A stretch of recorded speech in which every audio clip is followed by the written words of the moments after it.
Hey YouTube, Sam here. I'm underneath my 97 Astro van, and I decided instead of boring you with changing the oil and just showing you all that, I did that on my truck already, and pretty much everything's all the same.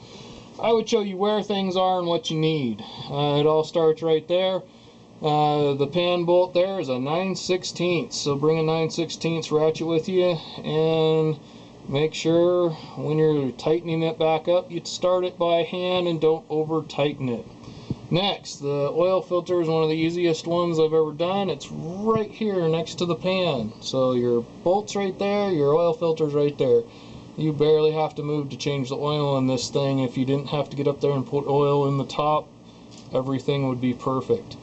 But anyhow, I will show you the Fram, because that's what I had on here, and that's not what I have on here now. Pretty much everybody can take a Fram number and exchange it to their number. So I will tell you what the number for the Fram is on that a little later. That is about all you have to do down underneath. Oil filter that came out of it is a PH3980.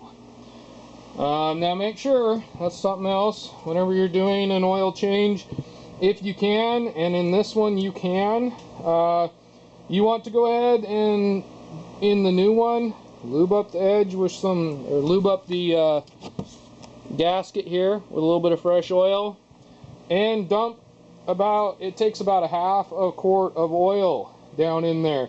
And because this is straight up and down underneath there, you can just fill that thing up, and take, like I said, it takes about a half a quart, and then put the oil filter on. That way you have less of a chance of a dry start. I know a lot of people know this, but it seems like not very many people actually do it. Next, we got 1, 2, 3, 4, what? 1, 2, 3, 4, 5. I can count, see? Told you so. 5 quarts of oil there. Half of it went in the oil filter, and all the rest, and the other half went in to, and it is 5 weight 30 for this rig. Now, even though it says that on the cap here and in this area, that's a little light for the winter, but I'll go with it. In your area, it may differ a little bit depending on your weather and circumstances, so you don't always want to go by what's on that cap.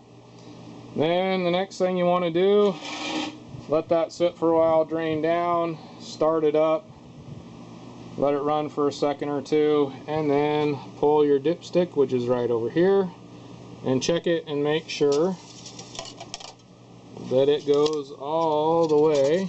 I can do this with one hand. All the way. Oh, other side here. Alright. All the way to the end of these little grooves. And then it's full. You don't want to go too much past that, and you don't want to go too much below that. And it seems like, at least in my van, 5 quarts is dead on, just the full 5 quarts. Some vehicles, you know, you put 4 in and check it, and you need to put another half of one in. Just depends on what the vehicle is. But this one, at least in mine, seems to take all 5. And it's pretty much as easy as that, YouTube. Like I said, I don't know if you'll like this video. Thumbs up, thumbs down, whatever you want to do. I appreciate all my subscribers. I've gotten a few new subscribers again here recently, and I really do appreciate all of you. Alright, this is Sam, Jack of all, Master of none. Y'all have a good one.